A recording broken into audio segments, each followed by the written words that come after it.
buenas noches. Es emocionante ver que una conferencista de talla internacional nos pueda compartir cada uno de sus conocimientos, pero no sin antes también quisiera hacer un reconocimiento a lo que ha significado estar esta noche aquí, y sin duda es el esfuerzo gigante de un equipo que quisiera que me acompañen con un gran aplauso para nuestro presidente Bernardo Jaramillo, por supuesto, pero desde luego Luisa de la Vega, que ha sido un motor gigante para que nosotros podamos estar aquí, y Elvira Díaz, Jorge Álvarez, nuestra gran amiga Marta Rodríguez, nuestro secretario general Pablo Chavarro y demás. Esta noche es emocionante porque nos quedan 7 meses en un contexto en que el país es un punto de quiebre, donde tanto ustedes se juegan muchísimo para poder seguir viviendo en un país con desarrollo, buscando el desarrollo a diario, pero lo que se juega nuestra generación es vivir en un país en libertad. Y esa es una de las grandes preocupaciones cuando uno mira que Colombia es un país joven. El 52% de los colombianos hoy somos menores de 30 años. ¿Sí sabían eso?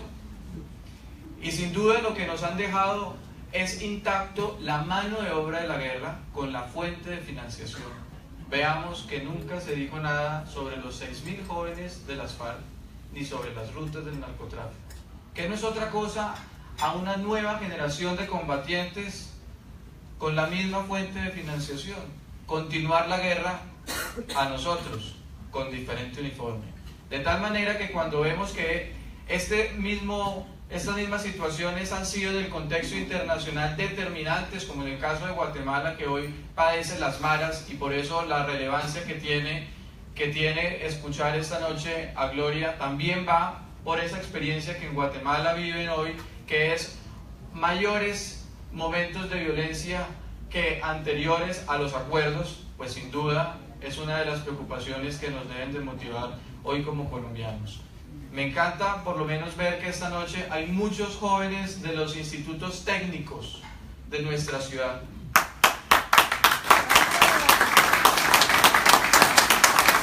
Para ellos un aplauso también porque representan a aquellos colombianos que con esfuerzo trabajan en el día para estudiar en la noche.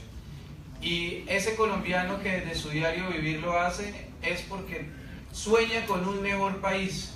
Y por eso cuando nos hemos recorrido de salón en salón los centros de educación técnica, insistimos, para que haya futuro, para que se pueda realizar o desarrollar lo que usted está estudiando, acompáñenos a defender un país en libertad. De tal manera que esta noche sí cobra una relevancia gigante por los 7 meses que nos separan de las elecciones. 7 meses en que ellos irán con caletas y nosotros, nuestro deber tiene que ser con propuestas. Y ganaremos otra vez estas elecciones como lo hicimos en el plebiscito, con propuestas. Vamos para esa, y por eso sin duda la emoción de estar en Únete es porque hay una sociedad civil organizada. Y sí que le tienen miedo a los políticos cuando ellos solamente tienen dinero y al frente hay una sociedad organizada, porque es una sociedad invencible, y ya lo demostramos en el plebiscito. Es una sociedad que va a derrotar los comerciales, que va a derrotar la mermelada, que va a derrotar la propaganda, porque es un país que está decidido con nosotros, nuestra generación, a defender la libertad. De tal manera que Gloria y doctor Lozano, bienvenidos, y para nosotros conocer de sus argumentos para este propósito sí serán de mucho valor. Muchas gracias.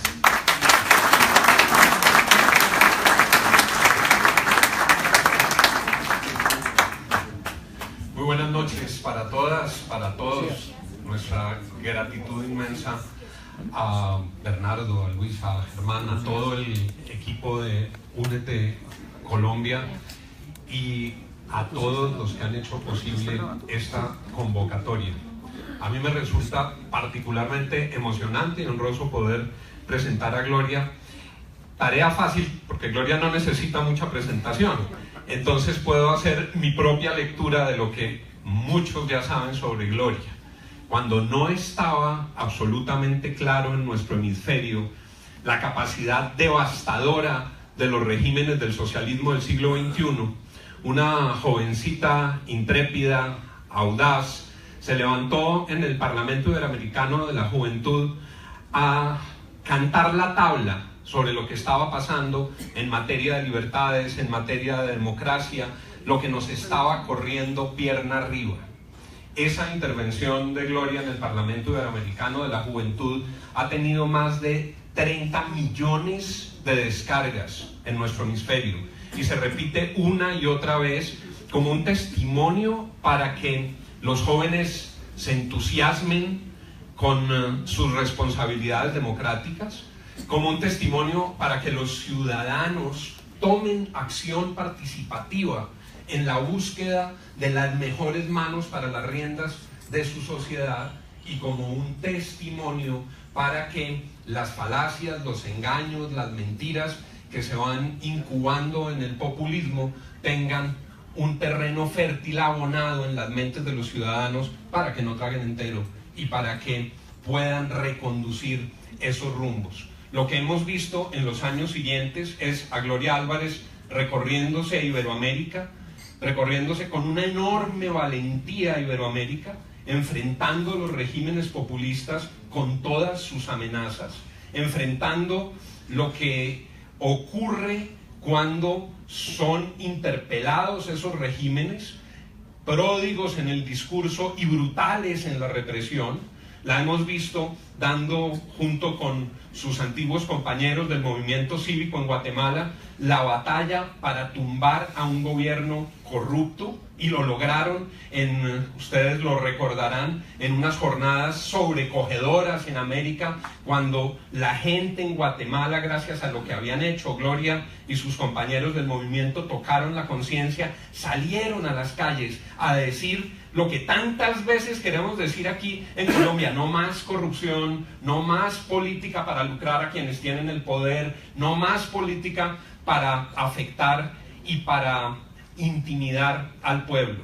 Después hemos visto a Gloria Álvarez de tú a tú con los presidentes amigos o complacientes con el socialismo del siglo XXI, o quienes tienen sus discursos justificatorios, confrontándolos y contándoles la otra cara de la moneda y diciéndoles la verdad. Tal vez, Gloria, el último episodio que recuerdo en este género es una confrontación amabilísima, respetuosísima, pero absolutamente contundente de Gloria con el presidente Vicente Fox, invitados los dos a un panel en Colombia, donde la lectura sobre lo que ocurría en Colombia al presidente Fox era, por supuesto, una lectura sesgada y equivocada. Pensaba que este conversatorio nos encuentra en modo papa. Colombia ha estado en modo papa, felizmente tocada por los mensajes del Papa. Y tuve mucha angustia esta mañana cuando empecé a presenciar un intento de apropiación de las palabras del Papa para inducirnos a una falsa lectura sobre sus mensajes. Un esfuerzo sistemático para decir que el Papa en su discurso había venido a aprobar los acuerdos de paz.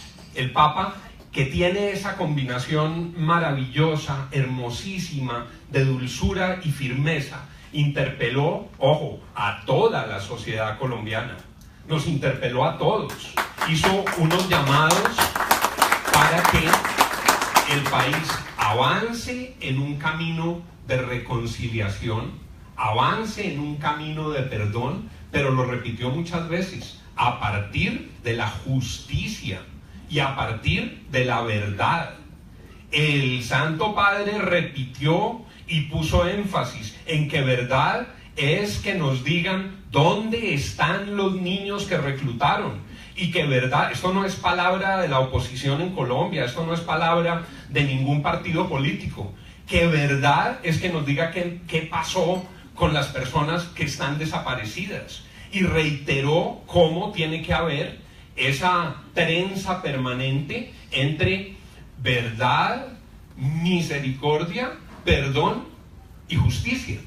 Y lo digo porque en este auditorio hay un grupo inmenso de ciudadanos que tomaron la decisión de no ser unos observadores pasivos de la realidad colombiana. Tomaron la decisión de actuar, tomaron la decisión de unirse. Y esto lo digo como abrebocas de una frase que le he escuchado muchas veces a Gloria y sobre la cual seguramente nos va a profundizar hoy, cuando recuerda cómo en tantos países de nuestra América lo que terminó siendo una tragedia es que muchos empresarios toleraran que hicieran con su país lo que nunca habrían tolerado que sucediera en sus propias empresas. Los empresarios buscan para sus empresas los mejores gerentes. Los empresarios buscan expulsar de sus empresas a quienes las defraudan en el departamento de compras, a quienes no van a trabajar, a quienes se duermen en la oficina, a quienes utilizan los atajos para afectar a la empresa. Pero en el país toleran a quienes nos defraudan con las compras, a quienes se duermen en sus cargos y a quienes utilizan el poder para sus propios fines personales. Tal vez con ese marco podemos abrir nuestro conversatorio y preguntarle a Gloria por su último libro con Axel Kaiser, El engaño populista. Y como este será un conversatorio, Gloria, a muchas voces, con las preguntas de quienes están hoy acompañándonos aquí, para que podamos escuchar muchas inquietudes, podemos empezar por ese lado. Gloria, tenemos, hay que decirlo, en el departamento de audio, no por el micrófono, sino por el exceso de discursos de Gloria en Colombia y el exceso de conferencias, tenemos una garganta ligeramente afectada. Entonces vamos a formular algunas preguntas, vamos a recoger unas preguntas del grupo y vamos a entrar directamente en materia.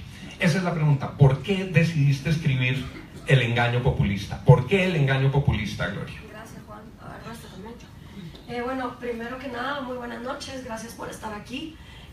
Perdón, el aire acondicionado a 15 grados centígrados y 38 grados afuera en Cartagena me mató la garganta, pero bien. Yo realmente quisiera que conversáramos pues primero con algunas preguntas tuyas, Juan, y luego escucharlos yo a ustedes. Y creo que como somos tantos, será bueno ir agarrando preguntas de 3 en 3. Entonces yo las voy a ir apuntando y con mucho gusto responder todas las dudas que sean posibles. El engaño populista, que de hecho es el primer libro que escribí con Axel Kaiser, que por cierto vamos a estar en Santa Marta en algunas actividades con FENALCO presentando este libro el 13, 14 y 15 de septiembre, por si alguien quiere ir. Es el resultado precisamente de muchas de las cosas que pasaron luego de la viralización de ese discurso de Zaragoza. Cuando el discurso se vuelve viral, pues a mí me llegan ofertas de todo tipo, ¿no? Desde amenazas de muerte hasta propuestas de matrimonio, y entre ellas ir a dar conferencias por toda América Latina de lo que era la República y lo que es el Estado de Derecho y la igualdad ante la ley y cómo el populismo acaba con todo esto.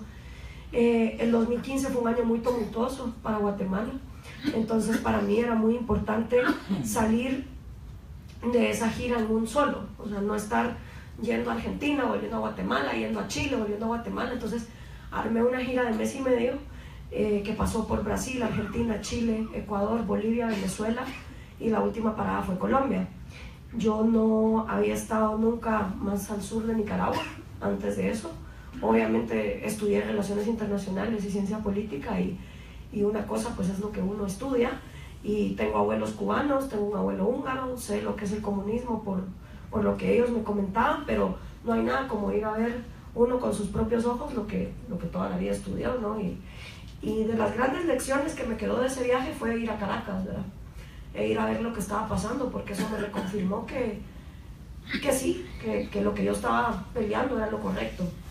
Y en ese periplo, cuando llego a Chile, ahí pues hay una fundación, la Fundación para el Progreso, y Axel Kaiser, que es un abogado y economista conocido desde hace 10 años por hacer varios libros, entre ellos El Chile que viene, donde él empieza a predecir la debacle a la que iba a entrar Chile, siendo el país puntero de América Latina.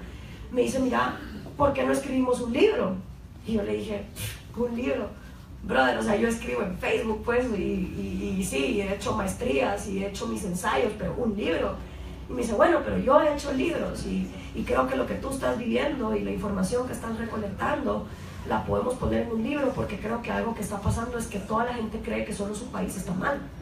Todos estamos tan metidos en el problema de nuestro país que no nos damos cuenta que a todos nos está pasando exactamente lo mismo. Sigo yo entonces con este viaje y cuando llego a Colombia se me acerca Editorial Planeta Colombia y me dicen, mira, quisiéramos escribir un libro contigo. Y yo, pues qué genial, porque resulta que vengo de Chile y hay un chileno que quiere escribir un libro. Entonces yo creo mucho y lo creo porque lo he vivido, en lo que decía Steve Jobs. La vida no se va haciendo porque uno está en un punto A y traza el punto B y es todo directo, no. La vida se trata de ir conectando los puntos, y cuando uno está en el momento correcto, en el lugar correcto, las cosas pasan. Entonces fue un poco así, fue un poco estar en el lugar, conocer a la gente y poder hacer este libro que lo primero que hace es diagnosticar cuál es la mentalidad populista, sobre todo de los votantes del populismo. El complejo de víctimas, el odio a la libertad, la idolatría hacia el Estado, la pretensión democrática, la obsesión igualitarista, la paranoia antineoliberal, etc. En el segundo capítulo hablamos acerca de la hegemonía cultural, cómo realmente hoy por hoy el marxismo ya sabe que no va a llegar al poder por la vía violenta, ¿sí? Desde que Fidel Castro tuvo éxito en Cuba, todas las guerrillas marxistas de América Latina quisieron hacer un copy-paste de Cuba, y entonces hubo guerrillas marxistas en todos los países de América Latina básicamente. Pero cuando la Unión Soviética colapsa y se acaban las dictaduras militares, el comunismo tiene que reingeniárselas para llegar al poder, y ahí es donde crean el Foro de Sao Paulo, donde hacen pues los pasos del socialismo del siglo XXI y donde empiezan a utilizar el mecanismo populista para manipular la democracia y llegar de manera democrática al poder. Y por eso es que hoy vemos a tanta gente que dice, bueno, ¿y los venezolanos de qué se quejan? Si ellos votaron por eso, ahora que se aguanten. O sea, pareciera que si uno vota por un dictador, luego se tiene que aguantar que ese dictador acabe con la vida, con la propiedad y con la libertad de los individuos. Y en ese segundo capítulo hablamos acerca de eso, de Gramsci, de la hegemonía cultural, de la neolengua, de los padres fundadores del socialismo del siglo XXI, de Pablo Iglesias, de todos los que fueron los asesores políticos de Chávez, que claro, cuando ya empezó a haber la crisis, como siempre pasa, como decimos en buen guatemalteco, zafaron bulto, ¿va? Porque la razón por la que el socialismo siempre revive es porque nunca es culpa del socialismo, ¿no? Es que eso no fue socialismo, hay que intentarlo otra vez. Y en el tercer capítulo pues proponemos la alternativa, y la alternativa es la república. La táctica es una educación financiera e inteligencia emocional, sobre todo proveída desde casa, y entendiendo que en el siglo XXI la tecnología es nuestro mayor profesor, no el sindicato de parásitos de un magisterio que está controlado por gobernantes populistas que no están interesados en educar a nadie. Ese es el primer libro que yo coescribí, y ahora ya saqué un segundo libro que se llama Cómo hablar con un progre. Pronto va a salir aquí en Colombia con el título de Cómo hablar con un mamerto. Es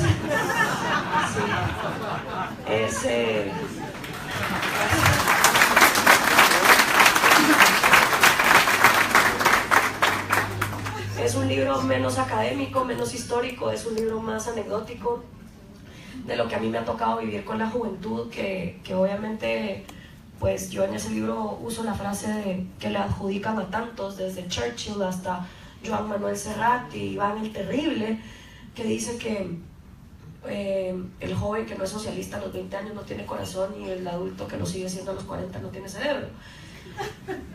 Al final, esta dicotomía de que creemos que los sentimientos tienen que ir por un lado y la razón tiene que ir por el otro es completamente absurda. En nuestro cuerpo biológico coexisten corazón y mente, y una persona feliz, según el budismo y los grandes iluminados, es aquella que tiene congruencia entre lo que dice, lo que piensa, lo que siente y lo que hace.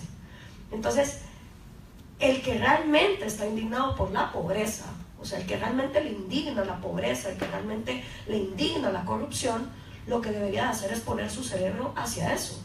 Pero el joven, sí, muy indignado por la pobreza, pero no se sienta a estudiar economía, no se sienta a estudiar historia. Se pone la remerita del Che y sale a las calles y revolución y ya está. Y eso no nos va a llevar a ningún lado. El joven que realmente está comprometido con la pobreza, que realmente le duele en su corazón, entonces eventualmente le va a meter cabeza al tema. Y se va a poner a investigar y se va a poner a estudiar. Porque si todos aprendiéramos en pellejo ajeno, pues los chinos hubieran aprendido los soviéticos. Y los cubanos hubieran aprendido los chinos y de los soviéticos. Y los venezolanos hubieran aprendido los cubanos de los chinos y los soviéticos. Y los colombianos hubieran aprendido de los venezolanos y los cubanos y los chinos y los soviéticos. Eso es así, pero nadie aprende en pellejo ajeno. Y solo las personas que tienen la visión suficiente como para ver que las cosas se vienen mal son las que sobreviven. Y yo soy literalmente producto de eso. Si mi familia se hubiera quedado peleando en Cuba, yo no existiría. Y si mi abuelo se hubiera quedado peleando contra los soviéticos en Hungría, tampoco. Entonces, lo que pasa es que llega un punto donde uno, si no hace la batalla de las ideas a tiempo, se va a tener que largar, porque no va a poder salvar su país. Entonces, con estos trabajos literarios, yo espero contribuir a que, si no esta generación, pues alguna vez en América Latina se dé cuenta que el mejor precedente para nuestro futuro es nuestro pasado. Y que no se trata de, o sea, las soluciones están ahí. Y la gente te dice, no, pero es que hacer cambios toma mucho tiempo. Mentira. ¿Cuánto tiempo toma tomar una decisión?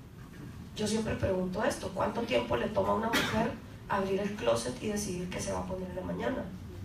Pues a unas les toma 3 horas, a otras 5 minutos. ¿Cuánto tiempo le toma a un hombre decidir si se va por esta calle o por esta para llegar al trabajo? Realmente las decisiones se toman en segundos, pero si uno no tiene la valentía y los pantalones para tomarlas, se puede pasar toda la vida sin tomarlas. Entonces, a mí cuando la gente me dice, no, es que esos cambios toman décadas, mentira.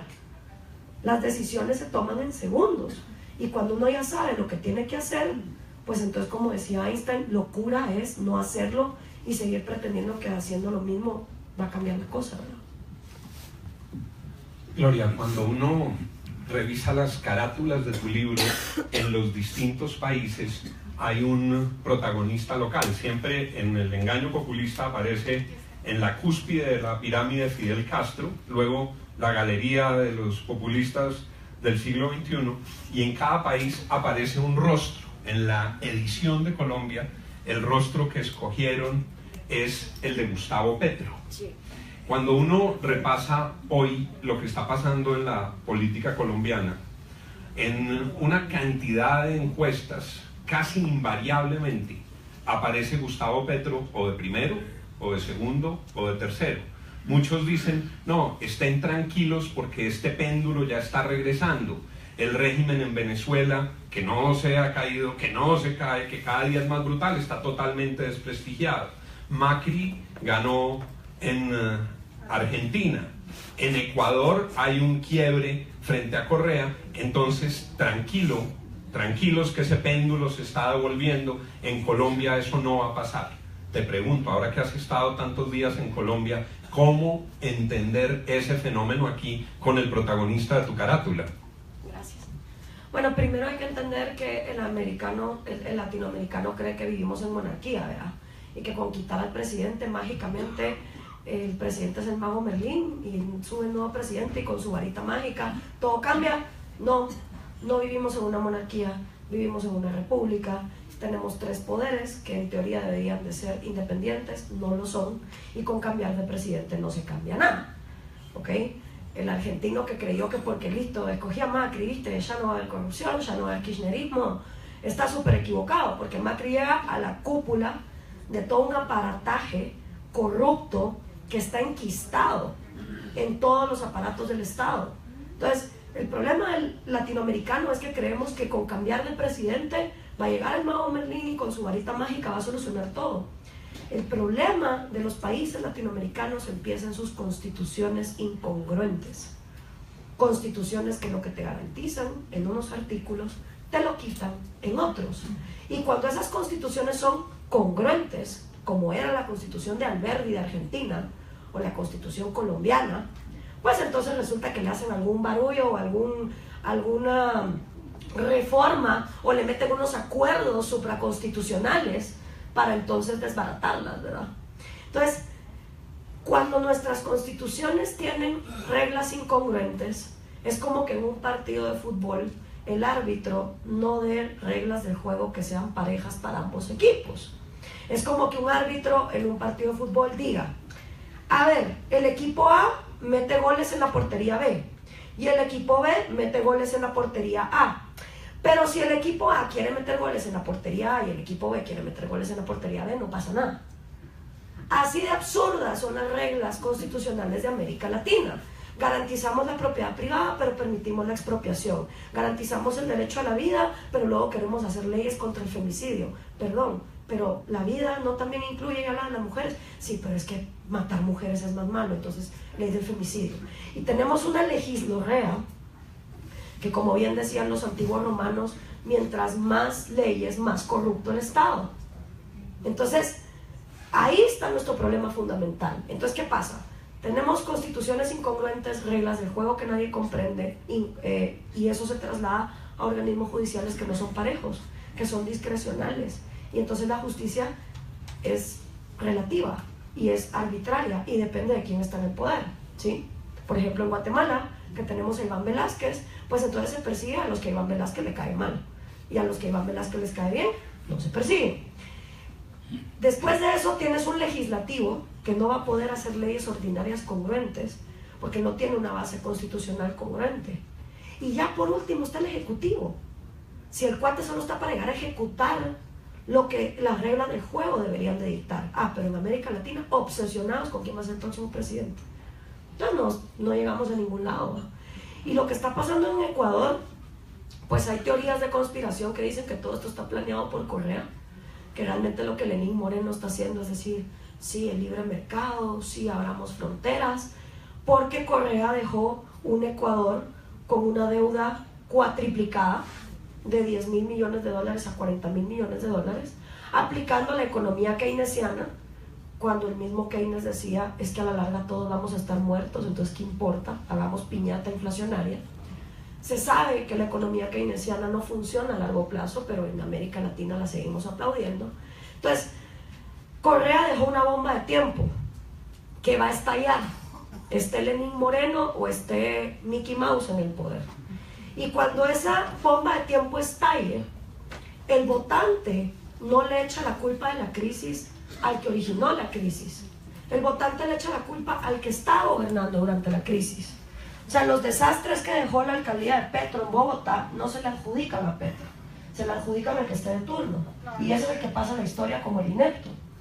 Entonces, el día que reviente la bomba inflacionaria en Ecuador, va a regresar Correa y va a decir, ¿ya vieron cómo el capitalismo no funciona? Cuando eso el capitalismo no tenía mucho. Y la única razón por la que Colombia no está pasando la miseria que está pasando Venezuela es porque están dolarizados.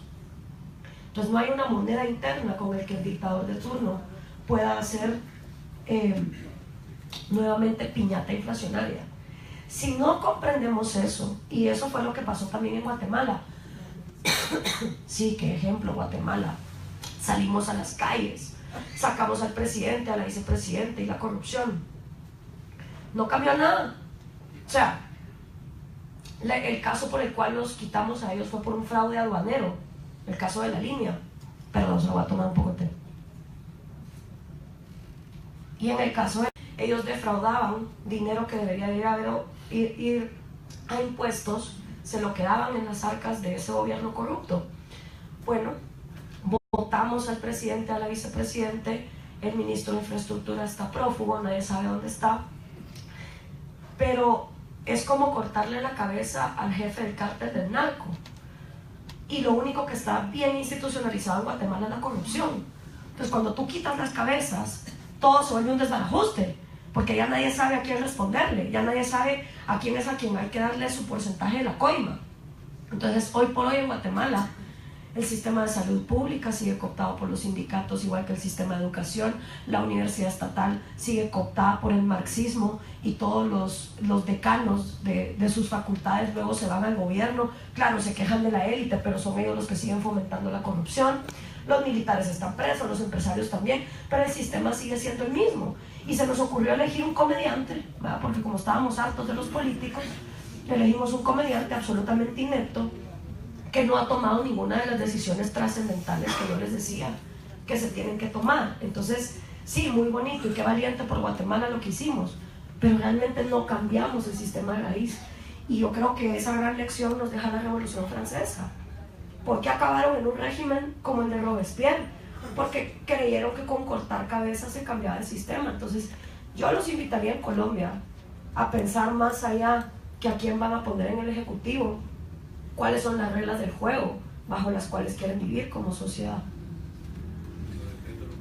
Para cumplir con el compromiso, abrimos el conversatorio a preguntas del público y las vamos recibiendo en orden de mano levantada. De 3 en 3.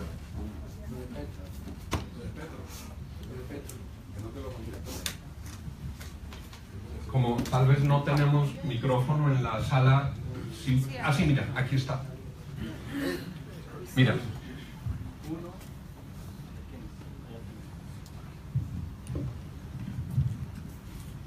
Gloria, un placer conocerte. Gracias, muy amable. Tratemos un tema puntual que me parece. Es como acabar con el populismo de Venezuela. Allá nada ha funcionado contra el populismo.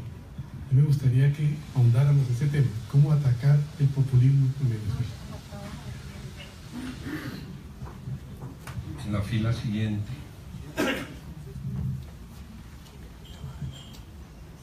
Muy buenas noches para todas y todos. Mi nombre es Pablo Elías. Personalmente soy un admirador del movimiento cívico en Guatemala, donde tú decías, yo no quiero aspirar a ser elegida. Me pareció entenderlo así. Porque uno de esos cambios es que la sociedad civil empoderada haga los cambios. Distinto a los partidos políticos. Entiendo que el movimiento cívico al que tú perteneces no es un movimiento partidista, y pues quisiera que me aclarara si estoy equivocado a ese punto, y sobre la perspectiva de que los movimientos cívicos sean los que generen los cambios de largo plazo. Muchas gracias. Y en la fila siguiente había una pregunta. Aquí, el doctor Genaro Calle, buenas noches. Gloria, tú has afirmado en muchas ocasiones ya el concepto de izquierdas y derechas no existe, existe el populismo autoritario, etc. Pero yo creo que Colombia sí está en el momento justo en que o nos vamos, y es con un soplido, con un papirotazo, nos vamos a una izquierda, y es una izquierda fuerte, grave, no es de centro, no es un Noruega, ni Finlandia, ni Suecia, es a una izquierda dolorosa. O también, si pulimos muchas cosas del capitalismo y de nuestras derechas, donde también tenemos muchos errores, podemos conservarnos y quedarnos en la derecha. Ese es solo el concepto de Gloria. Bueno, primero, en Venezuela se ha intentado de todo quizá, pero lo que no se ha intentado es dar la batalla de las ideas de una manera frontal. Para mí el gran problema de Venezuela es que perdió élites que tuvieran los pantalones y el coraje de defender la propiedad privada, la vida y la libertad. Su oposición es socialista, no tengo yo que decírselos. Leopoldo López pertenece a la Internacional Socialista, Lilian Tintori ha dicho varias veces que es socialista, y la única mujer que defiende el libre mercado es María Corina Machado, a la cual yo personalmente he instado a que abandone la MUD, porque es como tener a una mujer con muchos pantalones diciendo lo que hay que decir, arrastrada por un montón de mediocres que creen que no se pueden ganar elecciones si no venden socialismo, porque eso es lo que la gente quiere oír. En Venezuela, quienes abandonaron la batalla de las ideas fueron sus élites. Yo siempre pongo de ejemplo la canción de Franco De Vita, de No Basta, de los años 90. Creo que es una canción profética que venía prediciendo la podredumbre de una sociedad venezolana donde sus élites se encargaron de no enseñarle a los niños y a los jóvenes que venían el valor de las ideas, del intelecto, de los principios morales, y se encargaron de atiborrarlos de cosas materiales, de llevarlos a Miami y a Europa, mientras el país era un caldo de cultivo de hartazgos sociales. Si en Venezuela no existen personas que estén dispuestas a dar la batalla a las ideas, va a ser muy difícil. Incluso hoy por hoy hay gente que te dice que el problema es Chávez, no Maduro. Que el problema es Maduro, no Chávez, cuando realmente viniera quien viniera, era la bomba que Chávez cosechó. Si no hay claridad de las ideas en las élites, menos la va a haber en las masas. Y ese es el problema para mí de Venezuela. ¿Qué hacer? No sé. La verdad que lo que está pasando en Venezuela no tiene precedentes. Hace 3 meses, cuando Nicolás Maduro disolvió la Asamblea Nacional, yo saqué un video diciéndole a los venezolanos, si yo estuviera en sus zapatos, yo me iría, porque yo creo que llega un punto donde uno tiene que decidir o su vida o su patria. Y yo, personalmente, mi vida, que es lo único que tengo control. Y mucha gente me dijo, ¿pero cómo les puedes decir eso? Bueno, perdón, pero es que es muy rico ser Ricky Martin y estar desde afuera diciendo, sí, venezolanos, vayan a pelear, cuando no sos tú el que está pasando hambre y el que no tiene medicinas. O sea, yo admiro, y cada quien sabrá hasta dónde decir, ya basta, pero yo personalmente creo que la vida y la dignidad del individuo es lo primordial. Y Venezuela ahorita mismo es un campo de concentración, es la peor crisis humanitaria que se está viviendo en el siglo XXI, y no es justo para nadie estar sufriendo esas consecuencias. Pero lo más triste es escuchar a esas élites venezolanas graduadas de Yale y de Harvard y, no, marico, si es que el problema no es el socialismo, el problema es la corrupción. No, es que el problema es que el socialismo fomenta la corrupción. Entonces, si no hay en Venezuela gente que esté dispuesta a defender la libertad de mercado, al individuo como la minoría más pequeña que hay, a la propiedad privada, que no es más que el derecho al fruto del sudor de tu frente, entonces sí no van a tener manera de salir. Y yo lucho porque en Guatemala, Venezuela está financiando conversatorios. La vez pasada me tuve que ir a dar en la madre en la universidad estatal, porque con mis impuestos y los de los guatemaltecos estaban haciendo un conversatorio para lavarle la cara a la dictadura venezolana, y no querían darle voz, y no se la dieron, aunque lo prometieron por escrito, no se la dieron a la oposición venezolana. Entonces sí es grave, porque se están infiltrando en otros países, vendiendo esto como que si Venezuela fuera lo máximo, y no lo es. Entonces, para no tener que recurrir a abandonar el país, hay que saber dar la batalla de las ideas a tiempo. Y la batalla de las ideas se da en las redes sociales, en la mesa del almuerzo con la familia, en la iglesia, en el trabajo, en la escuela, en demandar que a nuestros hijos, sobre todo si estamos pagando colegios caros y privados, no les anden enseñando a ser el próximo mamerto del siglo XXI, porque lo peor que está pasando en América Latina, y gracias, es que la verdad es que en los colegios privados y caros, ay sí, redistribución, socialismo, justicia, o sea, los mismos empresarios están financiando a la generación que les va a poner la soga al cuello. Eso con lo de Venezuela. MSN no es un partido, nunca tuvo la intención de convertirse en partido, lleva 9 años de existir. Yo no pertenezco al MSN desde el 9 de agosto, y sus 3 pilares fundamentales en los cuales trabaja es cobertura institucional, siendo vigilante pues de lo que está pasando en las instituciones de Guatemala, formación ciudadana, hacer conversatorios, debates, conferencias, todo lo que los partidos dejaron abandonado, y cobertura institucional, formación ciudadana, y también hacer todo ese trabajo de intelectualidad para venir y decir cuáles son los principios y valores que se van a defender en una sociedad, en este caso la república.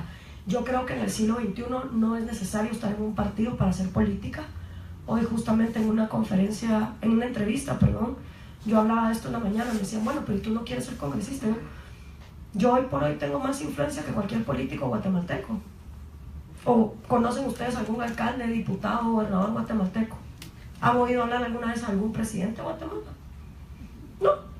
Entonces hoy tengo yo más influencia haciendo lo que hago, gracias, metida en un sistema podrido de un país micro a nivel pues de lo que tiene relevancia para América Latina versus utilizar las redes sociales para llegar al sentido común, porque el sentido común no tiene fronteras. Entonces yo me puedo conectar con gente de cualquier parte y apelar a lo que nos une, que son como esas ideas fundamentales. Y creo que el éxito de hacer sociedad civil está ahí, en que los jóvenes entiendan que para hacer política ya no tienen que lamerle las botas al político de antaño en el partido de toda la vida para cruzar los dedos y esperar que de aquí a 8 años les presten el micrófono 5 minutos. No creo que eso sea ya necesario. Hoy hay otras herramientas. Para mí las derechas y las izquierdas no existen porque las considero ideologías que no se adaptan a lo que yo personalmente busco en la vida. La derecha es demasiado conservadora en lo moral para mí y la izquierda está obsesionada con el socialismo y con controlar la economía.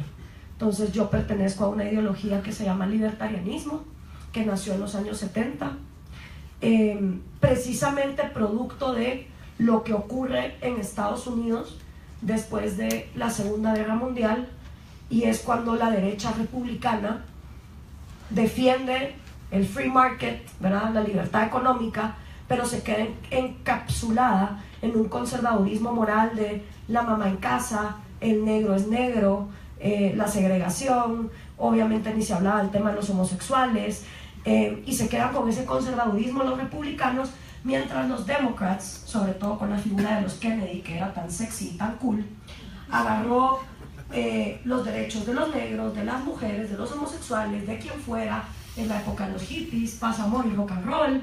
Entonces básicamente tú como joven tenías dos opciones. Si te gustaba el free market, tenías que ser conservador, y si te gustaba un poco más la parranda, pues tenías que ser socialista y amar el comunismo. Y de la nada pues surge un grupo de jóvenes, bueno, no de la nada, gente muy pensante, que van al siglo XIX a desempolvar a muchos liberales que quedaron en el olvido, sobre todo por la Primera Guerra Mundial y la Segunda Guerra Mundial y la crisis del 29, liberales como Federico Bastiat, como John Locke, como Juan Bautista Alberdi, como José Martí, como José Cecilio del Valle, como los padres fundadores de Estados Unidos, que defendían el concepto de un gobierno limitado a dos funciones básicas, seguridad y justicia, y el individuo como la minoría más pequeña que hay, y su vida, su libertad y su búsqueda de la felicidad como la razón de ser del gobierno. Esos liberales que habían quedado empolvados en el siglo XIX son tomados por estos jóvenes que dicen, bueno, y venga acá, ¿y qué pasa si yo quiero defender el free market, pero quiero defender las libertades individuales y no quiero el conservadurismo de la derecha y no quiero el socialismo de la izquierda? Y entonces crearon el movimiento libertarian. Y hoy por hoy pues el movimiento libertarian estuvo a 3 puntos porcentuales de llegar al debate nacional entre Hillary Clinton y Donald Trump. Ojalá lo hubieran logrado. Y creo que con tantos errores que ha cometido la derecha y la izquierda a la hora de gobernar, hoy por hoy tenemos más opción que nunca. De hecho, esta ciudad tuvo el primer candidato a alcalde libertario de toda América Latina, que fue Daniel Heisberg. Entonces, esa es la ideología a la que yo pertenezco. Pero desgraciadamente vivo en un mundo donde el 99% de la gente cree que derecha e izquierda es lo único que hay. Entonces, una cosa es el Disneylandia que uno tenga en su cabeza y las utopías que uno quiera tener, y otra cosa es cómo hablar y cómo manejarse en un mundo político donde la mayoría de la gente cree que solo hay izquierda y derecha. Entonces, para mí, son ideologías obsoletas, sobre todo para apelar a los millennials, porque el millennial se va a ir por la paz, los gays, la marihuana y el rock, y si los conservadores siguen empecinados en su conservadurismo, van a seguir perdiendo los millennials a costa de los socialistas. Y lo más irónico es que los socialistas son los más homofóbicos de todos y los menos intolerantes de todos. Yo acabo de terminar acabo de escribir el prólogo a una excelente biografía de Ernesto Guevara que hizo Fernando Díaz Villanueva, el periodista español, y ahí se relata muy bien cómo en Cuba, cuando hicieron los gulags cubanos y se llevaron a los prisioneros políticos, a los que eran homosexuales les ponían una P para identificarlos como putos, como homosexuales, ¿verdad? Entonces a mí me da mucha risa cuando salen los gays con su bandera de colores y la figura del Che, y yo digo, si supieran que el Che era el primero en andar asesinando homosexuales, ¿no? Pero dentro de ese cacao mental, si los conservadores siguen en su conservadurismo, creo que van a seguirle perdiendo a los millennials a los socialistas. Esas son las 3 preguntas, podemos ir con 3 más.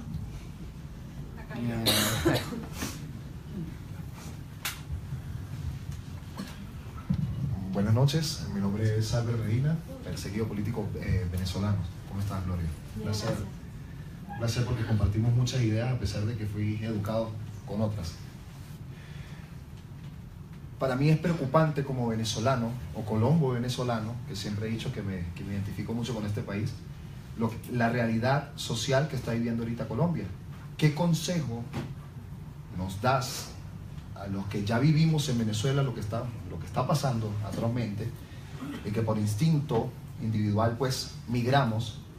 ¿Qué consejo nos das para de verdad llevar una batalla en contra de todos estos tipos de pensamientos e ideología? Y sobre todo, ¿qué mensaje le das a la juventud que no solamente es de izquierda, sino mamertísima, como dicen aquí, con todo el respeto?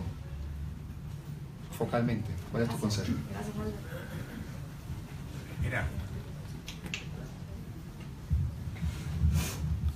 Buenas noches, Gloria. Juan Carlos Nates, mi nombre, encantado. Hablaban de los 25 millones de jóvenes que hay en Colombia. Yo quisiera hablar de los 25, 30 o 35, 40 pobres que hay en Colombia. Y a mí me preocupa más los 40 millones de pobres que los 25 millones de jóvenes educados o en proceso de educación que hay. Porque finalmente ese es el caldo de cultivo que tiene hoy el socialismo del siglo XXI para exponer sus ideas y desarrollarlas e implementar sus estrategias. Desafortunadamente no todos tienen el espacio que tenemos nosotros hoy, la oportunidad de escuchar tus ideas, tus conceptos, de compartirlos y recalcar una vez más pues, las ideas que consideramos son las que convienen al desarrollo del país. La realidad es que las personas de provincia en Colombia, las personas realmente pobres en Colombia, este mensaje no les llega. ¿Cómo podemos hacer para que en este debate electoral que se avecina podamos llegar con las estrategias suficientes necesarias y los mensajes contundentes desde el punto de vista del partido que planteaste, si lo quieres plantear así, o de las ideas que estamos aquí promoviendo, ¿sí? Para que tengan eco y podamos compensar el mensaje que está llevando la izquierda radical que nos preocupa a donde realmente está el problema en Colombia, que no somos nosotros, no son los colegios que tú hablas de grandes costos de matrícula, esa somos la minoría. Me preocupa es la realidad de Colombia. ¿Cómo llevamos la estrategia? ¿Cuál es la estrategia y qué nos propones en el mensaje para llegar allá?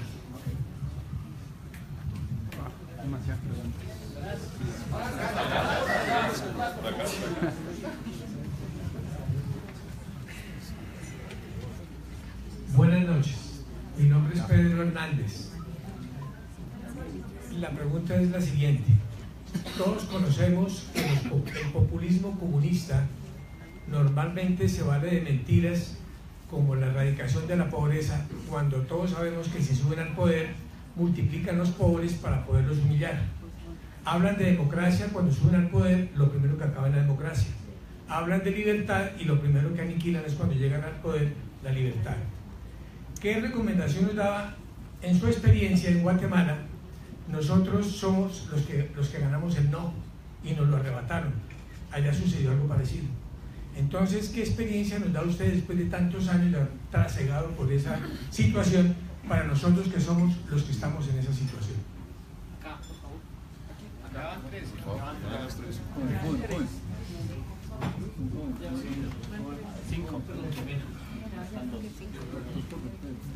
Buenas noches, Gloria.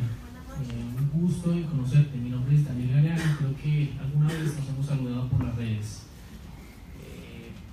Ya, pues obviamente, los otros invitados te han hecho preguntas que para ti son muy familiares. Mi pregunta específicamente tiene que ver con algo a lo que nosotros fuimos convocados esta noche, y es que esta es la siguiente pregunta. A nivel económico, ¿cuál es el sistema para hacer obras civiles en un país y no darle tanta participación al Estado? Ya que estamos en contra de la estatización, en esa medida, tanto puede ser de la estatización a nivel de la derecha o a nivel de la izquierda con el socialismo del siglo XXI. Gracias. Hola, Gloria. Mi nombre es Andrés y te hablo como un libertario y quería hacerte una crítica.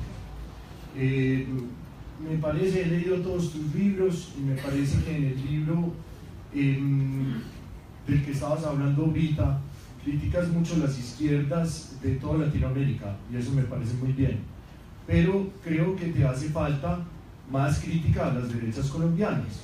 Cuando estamos hablando de los libertarios, somos personas que no queremos varias cosas que existen en Colombia que partidos de derecha promueven, tales como su apego a la religiosidad,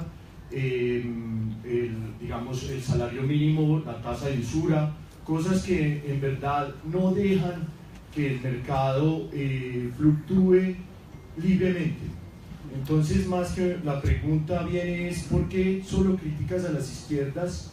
Y aquí en Colombia no hemos hasta ahora tenido un gobierno de izquierda del todo, pero las derechas, pero lo que llamamos aquí en derechas colombianas, no las criticaste. Voy con estas 5 y vamos con estas 5. Quédate con el micrófono. Ok, consejo para la realidad social que está viviendo Colombia, para dar la batalla de las ideas, mensaje a la juventud. Lo primero que tienen que hacer es contratar a los mismos publicistas, a los que contratan para hacer campañas para sus productos, y hacer una campaña y ver cómo transforman esa manipulación del lenguaje, donde los acuerdos de La Habana lo volvieron sinónimo de paz. ¿Ok? Con hashtags, con fotos, con memes, con tweets, con debates, con todo lo que sea necesario. Tienen a los publicistas, venden desde lipsticks hasta gaseosas de maneras ingeniosas. Armen esfuerzos para hacer una campaña publicitaria masiva donde acuerdos de La Habana y paz no sean sinónimos. Y segundo, inviten a esos mamertos colombianos a cruzarse la frontera y a irse a Venezuela.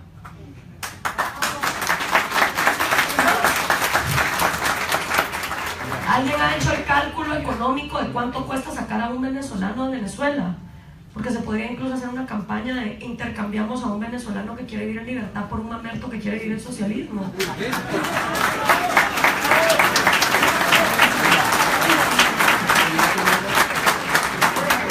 Con 5 jóvenes que se apunten, con 5 que se apunten a decir, bueno, yo me atrevo a vivir en Venezuela, y les pongas una GoPro como esas y que graben sus experiencias, ya es algo. No hay peor intento que el que no se hace. Entonces, por ahí va la cosa.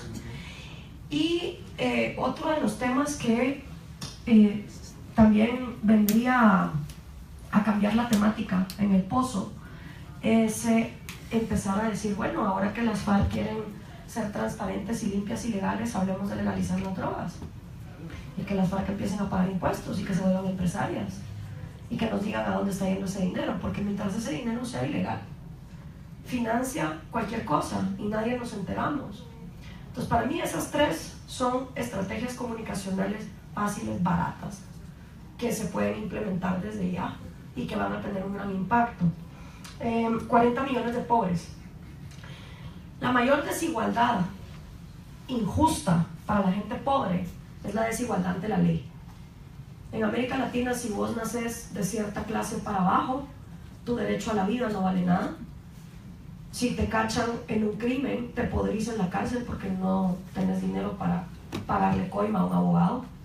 Y la desigualdad ante la ley es lo que fomenta que la gente pobre nunca tenga oportunidades.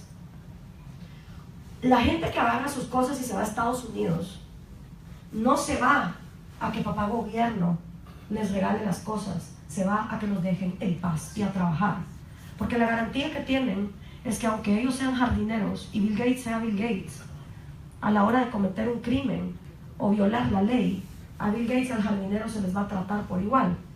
Obviamente Estados Unidos ya no es el Estados Unidos de los Founding Fathers con un gobierno limitado, tienen una deuda de 20 trillones de dólares, han hecho crecer el Estado federal de una manera absurda, han metido el socialismo en sus instituciones, sí, pero aún y con todo eso siguen funcionando mejor. Claro, la gente pobre no es que se atraviesa el desierto y baja los canastos y dice, finalmente, una república donde mi vida, mi libertad y mi propiedad privada van a ser garantizadas, donde mi derecho a la búsqueda de la felicidad va a ser respetado, un gobierno limitado. No, la gente pobre no tiene esa capacidad analítica como para comprender por qué es que en Estados Unidos las cuestiones sí funcionan y aquí no. Por mucho que ellos entienden es porque allá hay polvos mágicos que hacen todo funcionar y aquí no, o sea, da igual. Pero la gente no es tonta, ni mucho menos la gente pobre. Asumir que un burócrata sentado en una oficina sabe mejor que la gente pobre qué es lo que tiene que comprar, vender, a qué precios hay que ponerle las cosas, es una gran arrogancia. Y es una arrogancia por parte de los socialistas estatistas que lo quieren regular todo. Yo confío 1000 veces más en el individuo en libertad que en el burócrata con poder absoluto. Entonces, esa gente en pobreza, sí, es verdad, ellos ponen los votos, pero la lógica es la misma. El pobre vende su voto por una gallina, el empresario por un privilegio. Y si al empresario lo pones en pobreza, la lógica sería la misma, vendería su voto por una gallina. Y si al pobre lo pones de empresario, vendería su voto por un privilegio o un proteccionismo. Lo que pasa es que vendemos nuestros valores de acuerdo a nuestras necesidades en ese momento. Pero decir que la gente pobre es la culpable de que estemos como estamos me parece una gran injusticia. Yo no le puedo pedir a una señora que tiene 3 trabajos, que tiene que sacar a 5 niños adelante, que encima se echa al hombro a hacer patria. Las que tienen que hacer patria son las élites, porque las gradas en un país se barren de arriba para abajo. Y las élites no solo son las élites económicas, son las élites académicas, artistas, deportivas, intelectuales, religiosas, familiares. ¿Qué está diciendo Shakira? ¿Qué está diciendo Carlos Vives? ¿Qué está diciendo el pibe Valderrama? Porque esa es la gente que las masas oyen. Y las masas siguen líderes.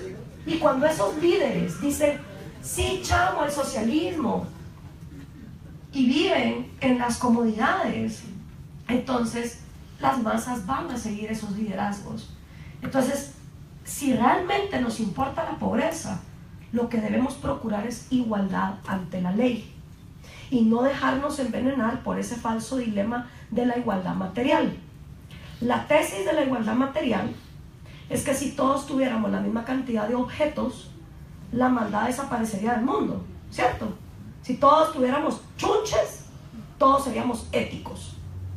Bueno, y si eso es verdad, ¿por qué hay gente millonaria que viola la vida, la libertad y la propiedad todos los días, como el caso de los narcos?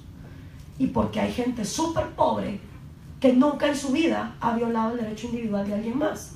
Entonces, para mí esa tesis de que la igualdad de objetos va a acabar con la maldad en el mundo, no me la trago. Es la igualdad ante la ley, la única que permite que las reglas del juego sean parejas para todos. Y entonces ya dependerá de ti. Ahora, dicho esto, en un sistema libertario como una república y libre mercado, esto no es el Edén, ¿ok? Porque la gente tiene el cerebro tan lavado con el socialismo que quieren que uno les venda un Edén. O sea, si no es el paraíso terrenal del socialismo, ¿cuál es el paraíso que vos me vendés, Gloria? No, yo no te vendo un paraíso, yo te vendo la realidad. Y la realidad es que en una república igual va a haber corruptos, va a haber asesinos, va a haber violadores, porque la maldad es inherente al ser humano independientemente de qué sistema viva. Lo que la república te garantiza es castigo certero para el individuo que violó los derechos individuales de otro individuo y que él sea el responsable de eso, no el resto de la sociedad. Para mí, el que realmente quiere acabar con la pobreza, lo que desea es que cada cual aprenda a pararse en sus propios pies. Y en América Latina, mientras el subsuelo sea monopolio del Estado y la gente no tenga titularidad de su propiedad, mientras a la gente pobre se le viole su propiedad todos los días, asaltándola y robándola, y no hay un sistema de justicia, por más que esa gente pobre trabaje, no va a poder ahorrar y no va a poder salir adelante. Y mientras en América Latina seamos reacios a la libertad del mercado absoluta, esa gente va a seguir sumida en la pobreza. Y los que están en contra de eso no son los pobres, son las élites que te dicen sí, libre mercado, pero no para mi empresa, porque yo sí soy geoestratégico para Colombia y necesito mi proteccionismo. Entonces, para mí son las élites a las que hay que ponerles la revisión, y a la gente pobre igualdad ante la ley, que es para mí lo más justo de todo. Luego, la democracia. Tenemos una obsesión en América Latina con la democracia, como que fuera después del socialismo, es la utopía, ¿verdad? Miren, la democracia no es más que la voluntad de las mayorías, ¿sí? El 51% haciendo lo que le dé la gana con el otro 48%. La democracia por sí sola no te garantiza el respeto al individuo ni a sus derechos. En una democracia pura y dura, si el 51% vota para matar a alguien, a esa persona se la mata, se le expropia y se acaba todo. Y son las élites, nuevamente, los graduados de Harvard, de Yale, los que vivieron en Lynn, en Europa. Ay, la democracia no nos va a sacar del hoyo. La democracia necesita, es como una cara de la moneda, pero la otra cara de la moneda es la república. Estado de Derecho, el individuo como la minoría más pequeña que hay, el debido proceso. Porque entonces ahí sí, cuando viene la democracia y la mayoría vota por asesinar a alguien, entra la república y dice, no, momentito, aquí se respeta al individuo y se le hace un debido proceso antes de venir y matarlo. Entonces, ojo con ese término, porque no es la panacea y no nos va a sacar de los apuros en los que estamos. Por eso es que la gente dice, bueno, pero si los venezolanos votaron por Chávez, ahora que se aguanten. ¿Cuál es el sistema para hacer obras civiles sin estatización? El mercado. Las primeras grandes obras de infraestructura del mundo fueron privadas. El metro de Nueva York, el metro de Londres, carreteras, eran privados, ferrocarriles. De hecho, en todo, lo privado funciona mejor que lo público, porque lo que es de todos nadie lo cuida. Y sale más caro y sale sobrevalorado. La universidad más cara de Guatemala es la estatal. Graduar a un estudiante de la universidad estatal es 7 veces más caro que de la universidad privada más caro, por los costos burocráticos. Entonces, ¿quién va a construir las carreteras si no el gobierno? La gente que las va a necesitar y la que esté dispuesta a pagar por ellos. Crítica a las derechas colombianas. A ver, estoy trabajando en un tercer libro que se va a llamar ¿Cómo hablar con un conservador?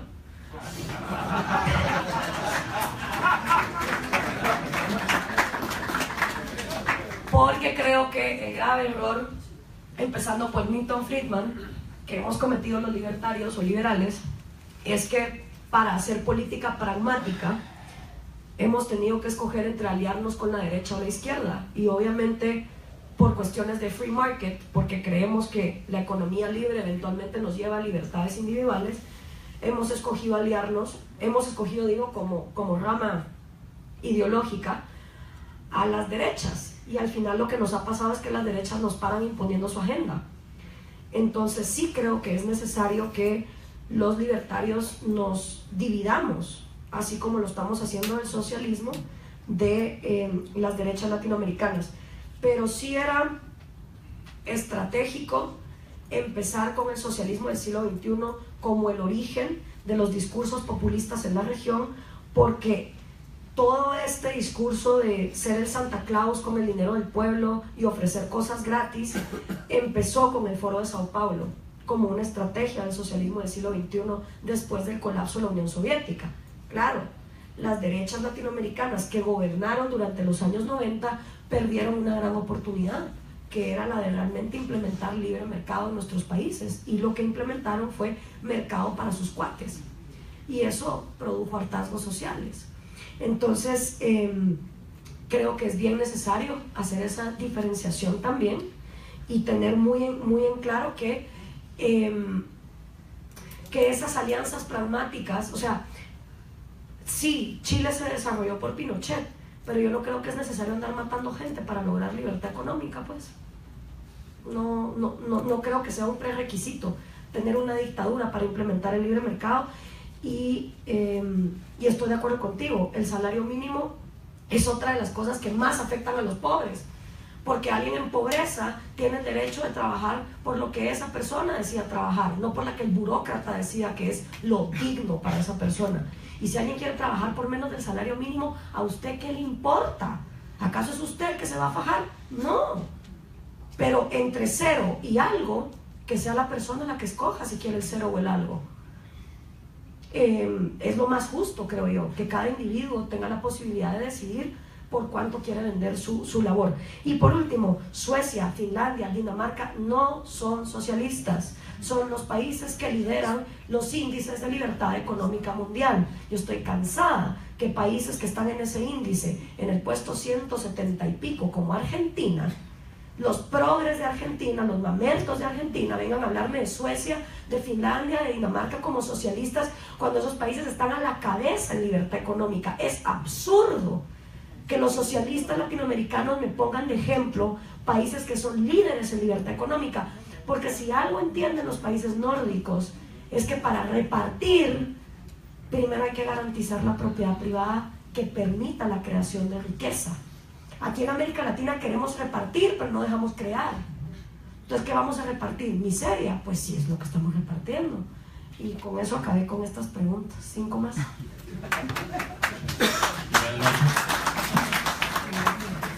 Mi nombre es Juan Felipe Cuella y sí soy del Movimiento Libertario. Yo quería preguntarle una cosa. Nosotros aquí en Colombia tenemos un agro bastante regulado y creemos, o nos han vendido la idea de que con subsidio el agro se va a mejorar. Yo quisiera cuál es su postura ante eso y cómo podemos hacer que nuestra agricultura florezca realmente. Gracias. Hola Gloria, mi nombre es Iván Posada, también pertenezco al Movimiento Libertario. Soy anarcocapitalista, te estamos esperando, allá es cuestión de tiempo, creemos. Dime, según tu opinión, ¿estado mínimo hasta dónde?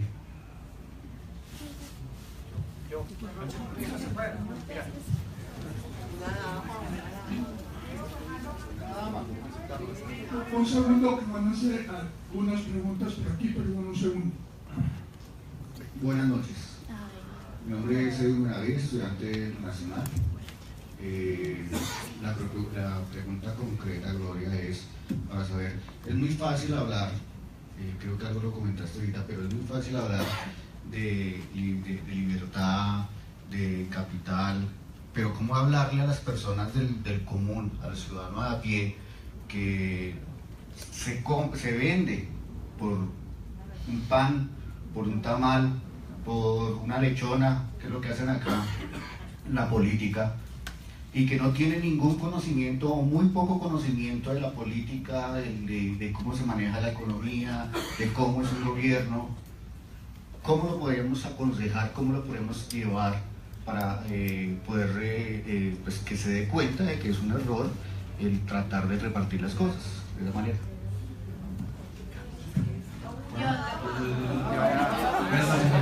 Gracias. Mire, lleva una hora.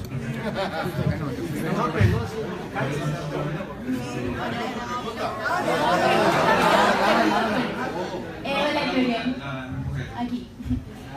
Mi pregunta va enfocada hacia el comentario que hizo el doctor Juan Lozano acerca de, digamos, el incremento en los seguidores que ha tenido Gustavo Petro y la respuesta que se dio acerca de que no es tan importante como mirar quién va a ser elegido en el Ejecutivo. Mi comentario, mi pregunta es que si es preocupante de pronto para nosotros al ver que el anterior presidente, o el presidente que tenemos ahorita, que es Juan Manuel Santos, ha pasado por encima de los colombianos, entonces de pronto sí es importante quién es elegido en el Ejecutivo, porque a raíz, por ejemplo, de los resultados que se dieron en el plebiscito, en el no, y que él pasó por encima de eso, y que a pesar de que las personas salieron a marchar y hay una oposición fuerte como es el Centro Democrático, e igual él ha hecho lo que quiere, entonces mi pregunta va enfocada en por qué no es tan importante ver quién va a ser elegido en el Ejecutivo.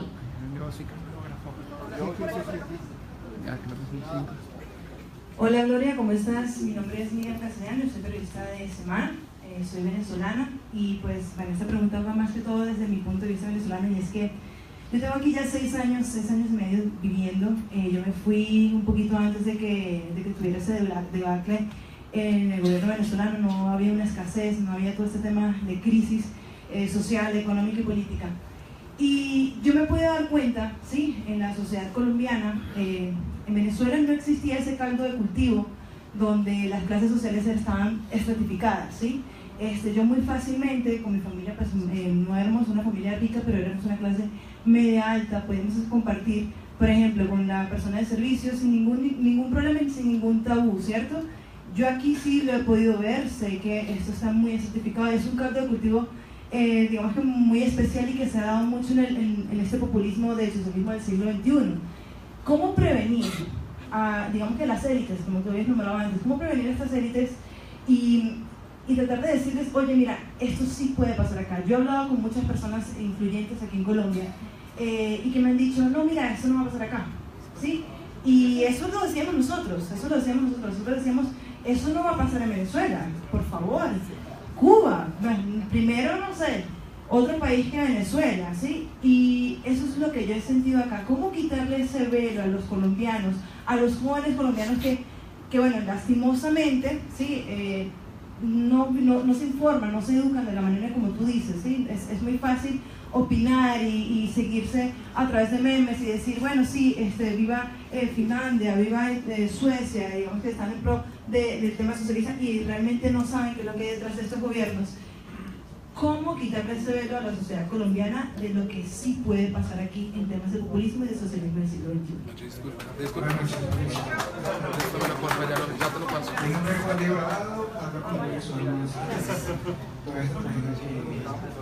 Arrastrando y a la misma vez poco a poco el proceso que se viene viendo en Colombia. Primero que todo les recomiendo enfocarse en los jóvenes, ya que como he dicho anteriormente, la mayor masa como tal es de jóvenes. Si nos enfocamos en ellos, prevenimos a futuro que se sigan repitiendo esos mismos errores que se han visto en las generaciones anteriores. Me siento muy orgulloso de haber formado parte de esa nueva generación de relevo que no permitió que esa corrupción y ese error grave cultural que se ha impartido en cada generación siga afectando a mi país. Y les recomiendo como compatriota, como hermano venezolano, como diría el prócer Simón Bolívar, no dejen que lo mismo que está ocurriendo en mi país ocurra en ustedes. Y ustedes los adultos tienen ese ejemplo que dárselo a sus hijos y a cada uno de los jóvenes. Esa es mi invitación. Despierten conciencia. Solo déjame responder estas 5 y voy con otras 5. Bueno, subsidios. A ver, el problema, y esto es algo que yo escribo en Cómo hablar como mamerto, es que el mamerto nunca lleva sus postulados a las últimas consecuencias lógicas de los mismos, que era lo que Sócrates hacía con sus alumnos. Hay que tener subsidios. Ajá, ¿para qué? ¿Cuáles industrias? Dame la lista. Justifícame por qué. ¿Subsidios a qué agricultura? ¿A la lechuga, al tomate, al banano, a la piña? ¿Y por qué la papaya queda afuera? ¿Y la sandía? ¿Y las uvas? Entonces el problema de los mamertos es que siempre te hablan en generalidades. Los subsidios, sí. De las industrias estratégicas, ¿cuáles son? Y ni ellos se ponen de acuerdo. Hay mamertos que te dicen que el cemento es una industria estratégica y hay otros que te dirían que la Coca-Cola es una industria estratégica. Entonces, para mí es, si el principio de la subsidiariedad es injusto, porque le está dando privilegios a una empresa por encima de otra, entonces no va ni para las papayas, ni para las piñas, ni para las lechugas, ni para nada. Si ya sabes que algo es ineficiente, ¿por qué vas a permitir un poco de esa ineficiencia solo en la industria que a ti te da la gana? Claro, todo el mundo quiere que su industria sea la protegida, pero el problema es que eso crea privilegios. ¿Y qué crea eso? Desigualdad ante la ley. ¿Y a quién jode eso? Al pobre. Porque cuando hay subsidios, hay privilegios y hay proteccionismos, lo que crea industrias que hacen productos de pésima calidad y más caros. ¿Y a quién le afectan los productos caros y de pésima calidad? Al pobre. Entonces, si realmente nos importa acabar con la pobreza, debemos fomentar un sistema que ponga al servicio de los pobres los productos más baratos y de mejor calidad. Y eso solo lo garantizas con libertad de mercado, porque entonces vas a tener lechugas de todas partes y que cada quien decida cuál comprar. Estado mínimo, ¿hasta dónde? Hasta seguridad y justicia. Seguridad y justicia, cárceles, policías, jueces, el monopolio de la fuerza en manos del Estado. Yo sé que los anarcocapitalistas piensan que esto también es extorsión y es robo, y los entiendo. Filosóficamente yo soy objetivista y soy anarcocapitalista, y yo como individuo me manejo así. Pero si quiero hacer pragmatismo político e influir en la región, tengo que actuar con lo que tengo. Y se lo he dicho a todos mis amigos anarcocapitalistas: el día que ustedes tengan una propuesta que la gente empiece a seguir, yo voy a ser la primera en aplaudirla, pero no los veo haciendo pragmatismo. Y uno como libertario tiene dos opciones: o se refugia en su isla de John Galt y vive con sus propios principios mientras los países se los come el socialismo, o uno incide, y yo he optado por la segunda. Tercero, ¿cómo hablarle a la gente en pobreza que no tiene la gran educación en las cosas que a ellos les afectan? Yo tengo conferencias que están subidas en mi página en Facebook donde estoy hablando con mujeres indígenas que no pasaron de segundo primaria. Entonces yo no voy a llegar con ellas a decirles, sí, porque fíjese que la República y John Locke y Montesquieu, no. Yo voy y les hablo de cuestiones que les afectan a ellas directamente. ¿Qué le afecta a ella directamente? Pues que tiene 7 niños desnutridos crónicamente. ¿Y qué les hablo? Pues les hablo cuestiones que tengan que ver con cómo ellas empoderarse. A la gente en pobreza, el populista les ha quitado su dignidad y su autoestima. Entonces con esa gente lo que hay que trabajar es inteligencia emocional y psicología, porque nadie que fue educado para ser esclavo le va a tener amor a la libertad. Nadie que fue educado para creer que el Estado es el Salvador y el Mesías va a tener dentro de sí mismo la entereza de defender la libertad. Con los campesinos también. Cuando yo llego y le hablo a los campesinos, a ver, ¿cuántos de ustedes sembraron hoy? Todos te levantan la mano. Perfecto. Usted sabe que cuando usted echa una semilla, crece, ¿no? El palo con la fruta. Sí, ok. ¿Y han visto cuando salen hongos que empiezan a robarle nutrientes a ese árbol? Sí, bueno, pues ustedes son el árbol. El hongo es el político. El gobierno es un parásito que no produce nada por su cuenta. Depende del árbol. Entonces, para hablarle a la gente en pobreza hay que ponerse sus zapatos. Y hay que observar en qué se les va la vida, a qué líderes admiran, qué música escuchan, a quiénes siguen, y entrarles por ahí. Pero nuevamente, y repito, echarle la culpa a los pobres por cómo están nuestros países es injusto y es erróneo. La culpa la tienen las élites que han abandonado la batalla de las ideas.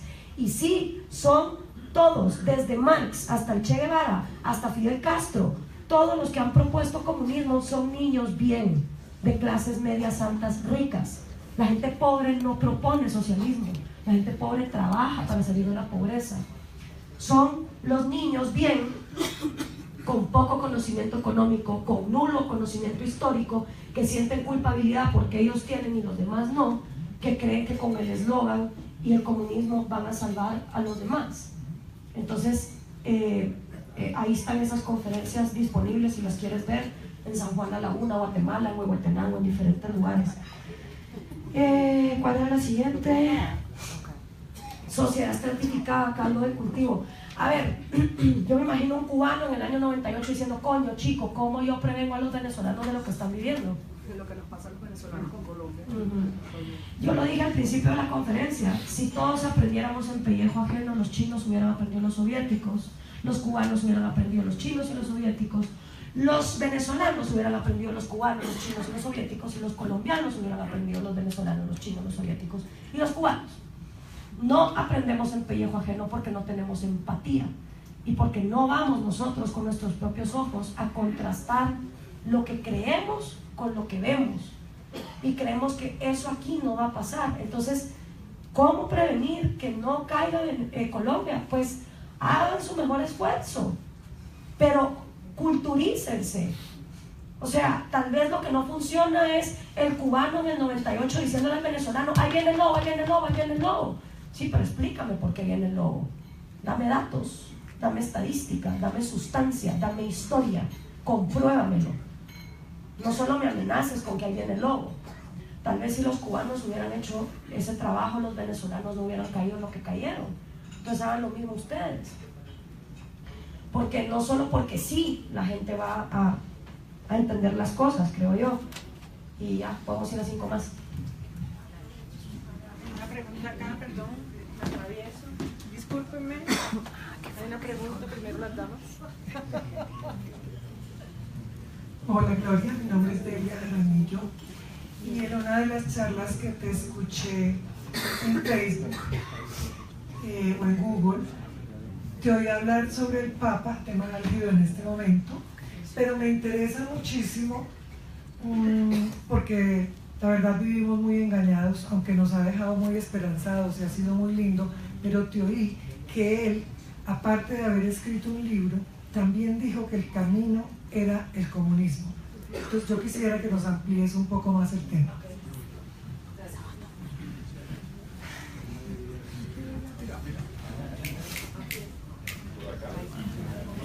Yo, también, bienvenida a Bogotá. Gracias. Mira, yo también me identifico como libertario y como libertario hay una igualdad, pues un principio que valoramos mucho, que es la igualdad ante la ley, es decir, una igualdad formal. Y entonces mi pregunta es muy concreta. No sé si estén familiarizados con el concepto de la epistocracia.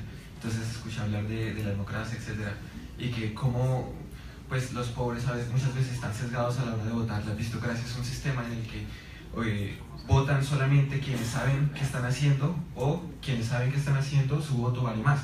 Entonces yo más o menos sabría qué vas a responder, pero me gustaría escucharlo.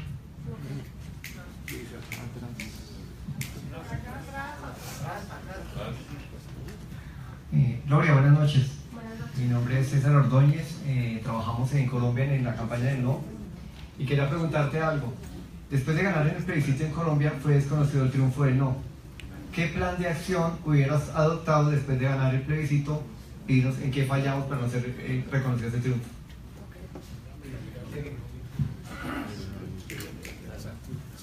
Buenas tardes, Glorita, como siempre. Bienvenida a Colombia. Saludos de Claudia Regil, hablé con ella. Me encanta escuchar en tu discurso una palabra, mamerto.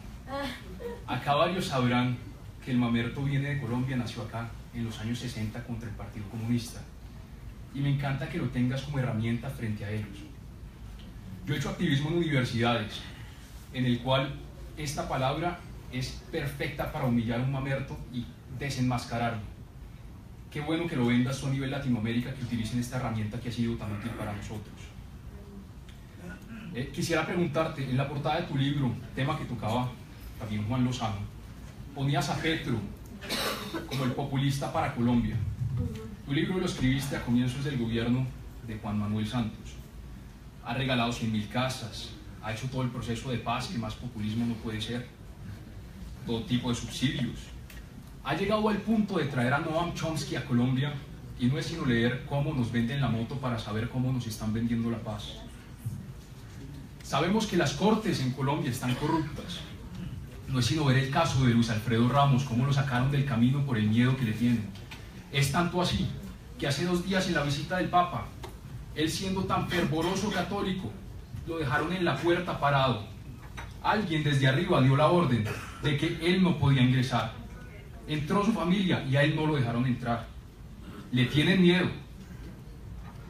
Los falsos testigos que han montado en su proceso. Por otro lado, quisiera comentarle rápido. Esta mañana, algo que sucedió y que no ha salido en los medios, lo acabo de buscar y solo ha salido en 3 medios independientes. Y es importante hacer la denuncia. Bogotá, lunes 11 de septiembre de 2017, 5:50 horas. Dirección Autopista Norte, calle 224, vía pública.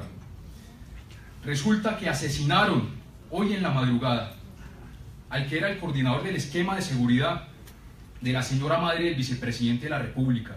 Y esto no sale en medios. ¿Cuál es el problema de los medios en Colombia? ¿Cuál es el problema de los medios en América Latina? Y ahora sí la pregunta, como tú bien hablaste de los mamertos, hay otro dicho que utilizamos mucho en Colombia y me gustaría presentártelo. Al toro por 2 cachos.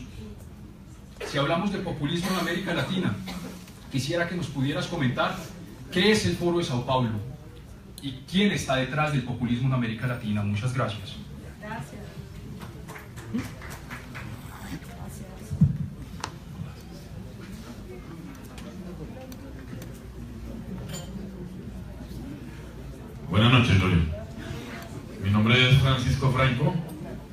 y soy un empresario de los que está viendo cómo se desmorona la economía en Colombia.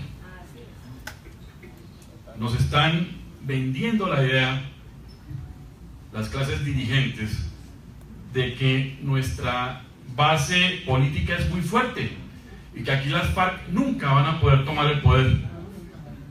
Están dando clases en los colegios, en las universidades, sobre cátedra para la paz, y les están enseñando a nuestros hijos, a nuestros estudiantes, cómo se hace paz, supuestamente con las políticas y con lo que ellos han propuesto. Sin embargo, me preocupa muchísimo más que esta semana tuve una charla con un señor profesor de maestría de un instituto muy importante para nosotros, como es la Escuela Superior de Guerra, y les están diciendo, o les están vendiendo la idea de que la paz tiene que cambiar la mentalidad del militar, que es el pilar de la democracia. Tú ya dijiste que democracia, como la quieran llamar, pero hemos sido las personas que hemos defendido esta patria de que hasta la fecha podamos todos ser libres y libertarios. Entonces mi pregunta es, ¿cómo le cambiamos ese chip a las personas que realmente están pretendiendo que con educación le van a cambiar la forma de pensar a los que nos tienen que defender? Gracias. ¿Otra más? Buenas noches. No, perdón, voy a responder estos 5. Sí, no es que... bueno, el Papa, sí, el Papa ha dicho que el verdadero pensamiento cristiano es el comunista, ha dicho que el problema de América Latina es que se enseña demasiado libertarianismo. Entonces yo hice un video donde saqué como 45 libros libertarios y dije, a ver, Francisco, no sé, pero dígame usted, ¿cuándo fue la última vez que en una universidad estatal de América Latina se enseñó libros como Get Out of the Way, que habla de cómo quitar al gobierno la economía, o The Libertarian Mind? O sea, no es secreto que el Papa arremete contra la libertad de mercado, e incluso ha arremetido contra los libertarios católicos en Estados Unidos, ya de una talla más académica, como los que pertenecen a Reason Magazine, le contestaron de una manera bastante indignados. Pues claro, el problema de la iglesia es, dependiendo de qué papa te toque, la política que se defiende, ¿verdad? Juan Pablo II, como él sí fue víctima de los soviéticos, el comunismo era mala palabra, pero te toca un papa peronista y aguantate, ¿va? Es lo que hay.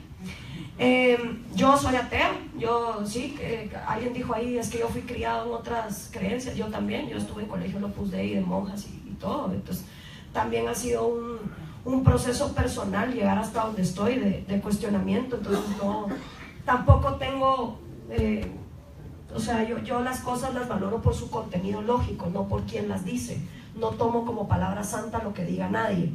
En El Engaño Populista, Axel y yo le dedicamos una parte del segundo capítulo, el que les comentaba, que es de la hegemonía cultural del Papa. Ahí pueden leer más de la historia del... espérenme.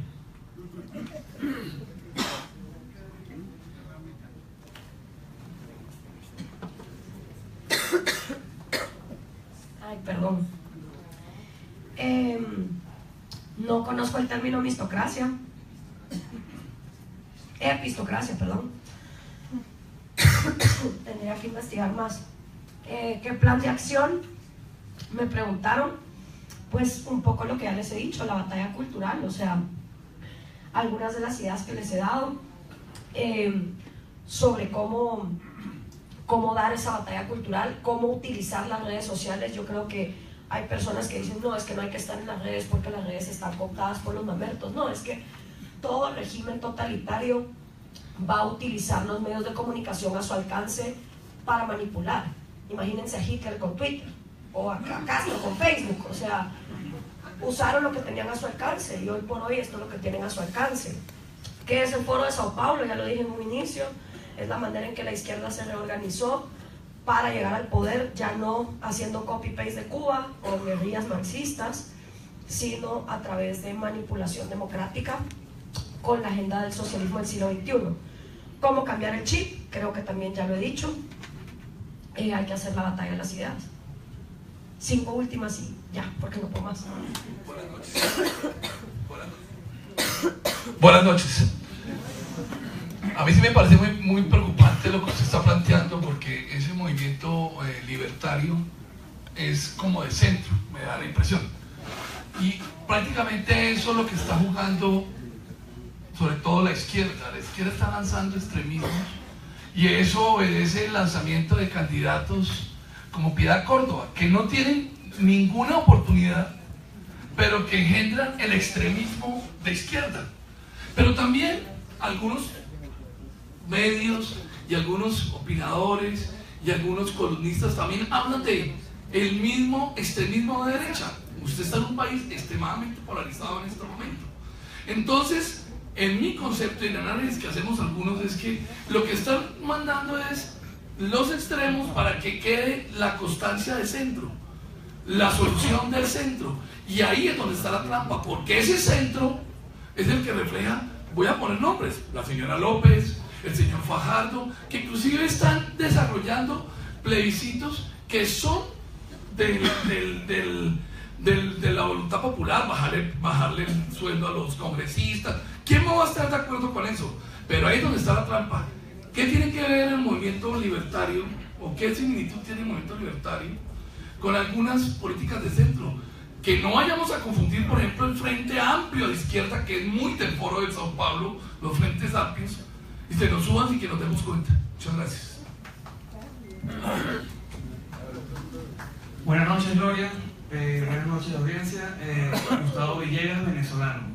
Tengo 5 años ya acá viviendo en Bogotá y pues soy una de las consecuencias del socialismo del siglo XXI. Tengo para ti 2 preguntas. Uno de los principios del libertarismo es justamente que tú no debes estar imponiendo tus ideas a otros, ¿sí? Simplemente permitir y dejar que cada quien haga la libre elección de lo que desea. Y hace rato mencionaste que no es tan importante la cabeza del Estado. ¿Cómo no hacer un cambio que considero súper necesario en Venezuela, de todas esas cabezas podridas que tenemos en este momento, que han hecho que la destrucción de los valores en el pueblo venezolano haya caído, haya permeado tanto, en donde ya la corrupción está a niveles privados, donde si tú vas a comprar un vehículo, que eso no se está viendo ahorita, eso se viene viendo desde hace mucho tiempo, si tú no le pagabas comisión al vendedor del vehículo del concesionario, tú no podías obtener un vehículo. Eso por un lado. Y por el otro, un poco que me aclararas, porque he visto varios videos tuyos en donde gente que te ha acompañado habla indistintamente de el libertarismo y el liberalismo, ¿sí? Tenemos acá en Colombia a una, y me disculpa pues si hay alguien aquí que sabe de toda esa persona, pero una nefasta persona para mí, como es Piedad Córdoba, representante del Partido Liberal. Entonces, ¿cómo alguien pueda confundir el término cuando se habla indistintamente entre el libertarismo y el liberalismo? Pues, ¿cómo hacer que no se confunda y una Piedad Córdoba diga, no, que pues, yo soy liberal y ando con estas ideas? Gracias. Buenas noches, Luis Torres, también venezolano, por las mismas razones de muchos que estamos acá. Como venezolano, pues estoy de acuerdo con eso de tratar de educar en la medida que podamos en la experiencia ajena. Y en ese sentido aplaudo la labor que está haciendo UNET también, porque es excelente, es algo que se necesita y es algo que no se va a promover desde la política, porque es un discurso políticamente incorrecto. En ese sentido, si al final van a llegar arriba, los que toman decisiones son políticos y los que están sentados acá, la gran mayoría son empresarios. ¿Cuál es el camino que deben tomar entonces los empresarios para ese cambio cultural de no votar por quien me dice lo que yo quiero escuchar, sino poder llegar a esa madurez cultural de aprender a solicitar una hoja de vida, un currículum a la hora de yo elegir a la persona a quien va a administrar mis recursos?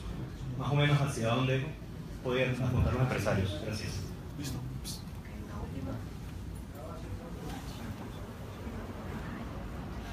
Buenas noches, mi nombre es Dani Sedano, también soy defensora, digamos, de las ideas libertarias desde hace mucho tiempo en Colombia. Mi pregunta es, en Colombia existe una supuesta división de poderes fundamental para una república. Sin embargo, aquí hace mucho tiempo tenemos infiltrado el poder judicial, que pone en peligro la igualdad ante la ley, fortalecido además por la Justicia Especial para la Paz. ¿Qué hacer con eso? Y además Digamos, en la Constitución tenemos cerca de 86 artículos que hablan de los derechos de los colombianos, pero un solo artículo que habla de las obligaciones. Creo que a nosotros se nos ha olvidado que la moneda tiene dos caras y no solamente que tengo derechos, sino cuáles son mis obligaciones como ciudadano y como colombiano además. Gracias. Bueno, primero, vistos como centro, depende a quién le pregunte, porque tanto para la derecha como para la izquierda los libertarios somos unos extremistas locos que queremos reducir el Estado a seguridad y justicia y que queremos una separación absoluta entre Estado y economía. Pero en efecto sí somos el centro, porque lo que hace la izquierda es que mutila la libertad, te habla de libertad individual y pachamama y todos somos hermanos, gays, mujeres, hombres, negros, pero a la hora de comerciar sos mi enemigo, hay que poner muros, hay que poner fronteras, socialismo. La derecha también te mutila la libertad porque te habla de libertad económica y todos podemos comerciar libremente, pero en cuestiones de principios morales tienes que seguir la religión que yo te digo y ser como yo te digo. Entonces yo sí considero que la ideología libertaria es centro porque equilibra ambas libertades, individual y económica, porque la libertad es una, es la libertad individual, como lo vea cada quien. Evidentemente el principio libertario por excelencia es no imponer tus ideas a otros. Yo no las impongo, yo hablo en canales que no son obligados para nadie. Ahí están, quien los quiera ver, los ve. Diferencia entre liberalismo y libertarianismo. El liberalismo empieza en el siglo XIX, una corriente que fue burlada y abandonada por las guerras mundiales, y retoman el nombre los socialistas, especialmente los demócratas, pero sobre todo los socialistas en América Latina. Entonces sigue la misma lógica. Los liberales son liberales en cuestiones de derechos individuales, pero no en cuestiones económicas, ¿sí? Buscan el welfare state, el subsidio, el Estado paternalista. Por eso yo escojo utilizar el término libertario en lugar de liberal, para que no se dé esa confusión. ¿Cuál es el camino que los empresarios deben seguir? Los empresarios deben financiar movimientos que den la batalla a las ideas. No creo que la labor del empresario sea meterse a político. Cuando los empresarios se han metido a ser políticos ha sido un desastre para la región. Lo que tienen que hacer los empresarios es financiar los talentos que en Colombia existen. Existe gente como Vanessa Vallejo, como Daniel Raisbe, como los jóvenes que han estado aquí. Pues esa gente tiene que comer y no va a andar dando la batalla a las ideas de gratis. O sea, si el empresario quiere que alguien defienda la propiedad privada y la libertad, créanme que eso no va a pasar de la noche a la mañana. Eso es algo que hay que ponerle plata. Y hay que ponerle plata consistentemente, no solo cada vez que vienen las elecciones. Y lo triste es que a todo el mundo se le quedó la parte de tú dijiste que el Ejecutivo no es importante, y a nadie se le quedó que lo que dije que era importante es dejar de tener constituciones incongruentes.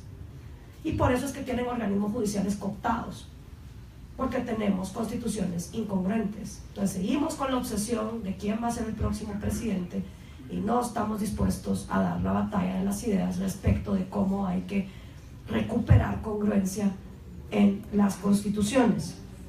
Y creo que con eso ahí estamos.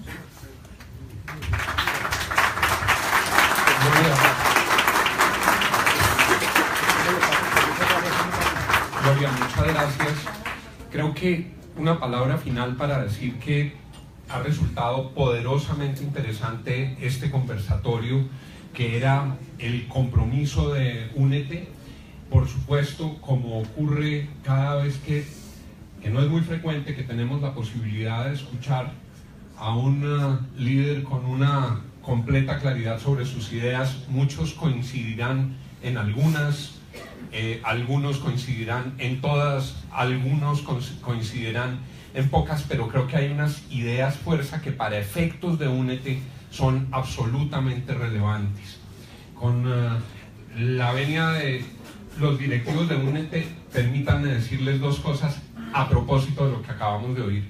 No nos podemos equivocar. Colombia está viviendo un momento absolutamente crítico y no tenemos un margen de equivocación para lo que va a ocurrir de aquí en adelante. Así entendí una de las primeras preguntas que hizo tal vez el doctor Genaro Calle. lo que están haciendo en UNET es absolutamente el camino correcto, porque es convocar a un grupo de ciudadanos que tienen capacidad de decisión, que tienen una formación especial, que tienen influencia sobre otros ciudadanos, para que se recupere lo que Gloria tantas veces mencionó hoy, que es el debate de las ideas. Parte de lo que nos ha sucedido aquí, como Gloria lo señala en otros países, es que abandonamos el debate profundo y nos quedamos con el debate del cliché y de las ideas fáciles. Mi reconocimiento y mis respetos a UNET, porque lo que hay que hacer es justamente esto, es escuchar ideas, escuchar propuestas para poder encontrar en la lucidez de la reflexión colectiva caminos de acción. Lo segundo, ha dicho Gloria varias veces también, desde arriba las élites hacia abajo. Por supuesto que la responsabilidad es colosal, es monumental, porque el país todo está interpelado en un momento muy difícil. Lo primero es que cada uno rompa su zona de confort para ver cómo aporta en el colectivo, cómo vamos a hacer para no convertirnos en testigos mudos en una época en la que nos necesita el país, con las convicciones de cada uno, con las ideas de cada uno, pero con el espacio colectivo que UNET está generando en el rescate de unos que son principios tutelares para que la república pueda sobrevivir. Y con esto termino. Gloria lo dijo muchas veces, la batalla es por la república. Lo que estamos perdiendo en Colombia es la república. La gran batalla por la república es la que tenemos perdida, porque se refundió la separación de poderes, porque se refundió la legitimidad en el ejercicio del poder, porque se refundió la legitimidad derivada de las decisiones colectivas, porque no se están tramitando en un juego limpio del ejercicio de búsqueda de consensos, porque a nombre de los consensos se eliminó la capacidad de identificar los caminos colectivos. Lo que Gloria nos dice, y hay muchas maneras de poderlo interpretar, pero hay una idea fuerza: la república no la podemos perder. El momento en el que estamos exige que todos trabajemos en la recuperación de la república. Lo que nos horroriza, lo que nos espanta del Congreso es porque el Congreso dejó de ser un Congreso republicano, porque se convirtió, con excepciones absolutamente notables, y aquí hay en el salón personas que hacen parte de esa excepción, porque el grueso del Congreso se convirtió en un órgano subalterno del Poder Ejecutivo que vende su voluntad por plata para el beneficio de los congresistas. En la estructura republicana perdimos el Congreso, en la estructura republicana perdimos la justicia, porque en un incesto con el Congreso y con el Ejecutivo entregó la soberanía de sus decisiones a cambio de privilegiar unos intereses particulares, porque el Poder Ejecutivo se volvió un poder omnímodo, se volvió un poder que funciona al ritmo de lo que van definiendo la entrega de partidas que se hacen desde el momento en el que se aprueban los presupuestos nacionales. Entonces, independientemente de la orientación política de cada cual, y es fácil advertir que en el salón hay distintas tendencias, lo que es evidente es que en Colombia, Gloria, perdimos ese pilar del sistema republicano que es la separación de poderes. Y eso pasa porque el Congreso también secuestró la voluntad libre de los ciudadanos en jornadas electorales donde no se expresa limpiamente la mayoría ciudadana, sino que inciden unas fuerzas que alteran la voluntad mayoritaria de los colombianos. Entonces, todo esto para decir, repito, independientemente de orientaciones políticas, como a mí me merece el más absoluto respeto y el mayor optimismo como colombiano que hayan hecho lo que hicieron en UNET: unirse distintos grupos, movilizarse, ir a la acción, ir a la reflexión, avanzar hacia un tanque de pensamiento, hacer el esfuerzo enorme que implicó. Y gracias, Gloria, por tu generosidad, por tu tiempo, por lo que has hecho con nosotros a pesar de tu gripa por los escritores. Entonces, quiero decirle a Gloria muchas gracias, y a Únete y a los distintos grupos que se integraron en Únete, gracias por lo que han hecho, gracias por el ejemplo que están dando, gracias por no desfallecer, gracias por no quedarse solamente en el lamento, gracias por seguir convocando a sus miembros y gracias por seguirnos invitando a que tengamos unos debates con altura para pensar cómo vamos a salir de esta encrucijada tan desafiante en la historia de Colombia. Le damos para cerrar la palabra al presidente de UNED. Buenas noches, nuevamente vamos a pedir unos pequeños tips que necesitamos nosotros en la organización. Como les dije, nosotros nos constituimos como una asociación privada, sin ánimo de lucro y como centro de pensamiento. Todos los que quieran pertenecer a ella son susceptibles de ingresar a ella. Nosotros, para hacerlo, hoy les repartimos la información, pero es indispensable que Únete crezca a nivel nacional. Nosotros ya vamos a aperturar los capítulos, a nivel nacional. Yo creo que la última intervención que ha hecho el doctor Juan Lozano nos hace centrar en algo fundamental, y no puedo dejarlo pasar porque él lo ha dicho. Las elecciones próximas que vienen son cruciales, y las elecciones próximas no solo son las de presidente, las elecciones próximas son las de Congreso igualmente, que si un presidente no logra tener un Congreso que podamos cambiar todos estos despropósitos que nos hicieron con la trampa de un acuerdo que nunca ha respetado la Constitución y que es por completo ilegal, quedaríamos totalmente en disposición de una gente que nos haría cambiar el futuro de Colombia, lamentándolo más allá de lo que ha sido en Venezuela. Entonces nosotros necesitamos abrir estos capítulos. Yo vi hoy una gran delegación del Casanare, me encanta que haya sido hoy presente la delegación de Casanare, y quiero saberles, manifestar a ellos que el propósito que les dijo en su momento el ministro Iragorri, de que les iban a presentar el proyecto de ley para reconocerles las tenencias de la tierra en el pasado como las ha vivido el llano, no ha sido presentado, y tenemos que retomar el camino que hizo Únete con ellos sobre una marcha que estábamos organizando y vamos a continuar organizando. Nosotros, en segundo lugar, para poder participar, tenemos que vencer la disciplina que tienen nuestros contradictores, que es una disciplina constante de trabajo de asesores externos. Son gente que no descansa, la izquierda no descansa, el abogado Santiago no descansa, los camuflados comunistas que están metidos en el gobierno no descansan. Nosotros tenemos que hacer por completo un plan de cedulación que está el plazo por vencerse. Mucha gente la tenemos que hacer llegar a que se cedule. Si no logramos eso, vamos a perder los votos que lo están cogiendo en las universidades. Y hay un comité de trabajo en Únete en universidades. Yo soy abogado javeriano y lamento haber visto lo que vi en Cali en un momento determinado, entregando diplomas a gente que quizás pueden haber hecho un gran esfuerzo en sacar, digamos, alguna preparación, pero la javeriana, en los principios que yo conocí, en los principios que me mueven, en el conservatismo que creo, en el catolicismo que respeto y en el mensaje que recibí del Papa, la justicia que él nos dio a conocer, el mensaje que nos dio, creo que es de relevancia para nosotros lograr motivar tanta gente que creemos, porque nosotros los católicos sabemos que quieren manipular el mensaje del Papa y no nos vamos a dejar manipular. Muchas gracias. A las personas que se quieran acercar, me voy a quedar acá.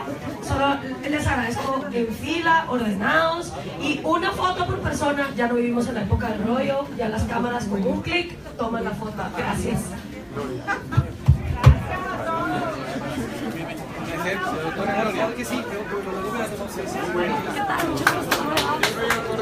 Ay, muchísimas gracias. Una visión ingenua de Colombia hace 10 años. Ah, muchas gracias, muy amable, se lo agradezco. Por favor.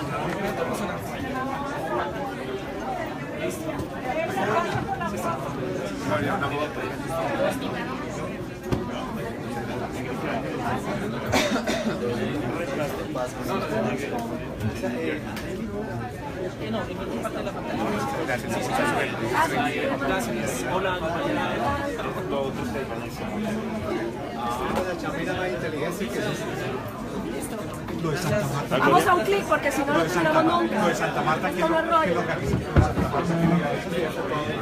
Gracias. Hola, ¿qué tal? ¿Cómo estás? Creo que sí, tu cara se me hace conocida.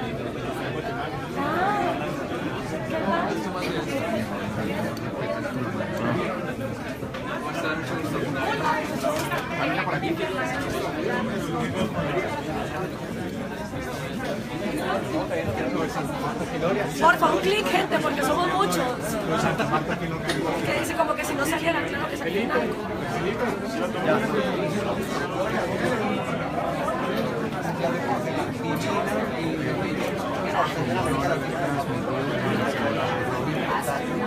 Y hay que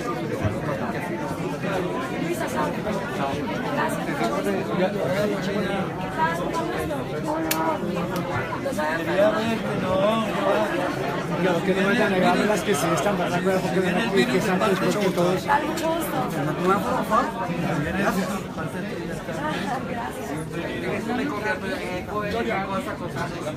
Gracias. Gloria.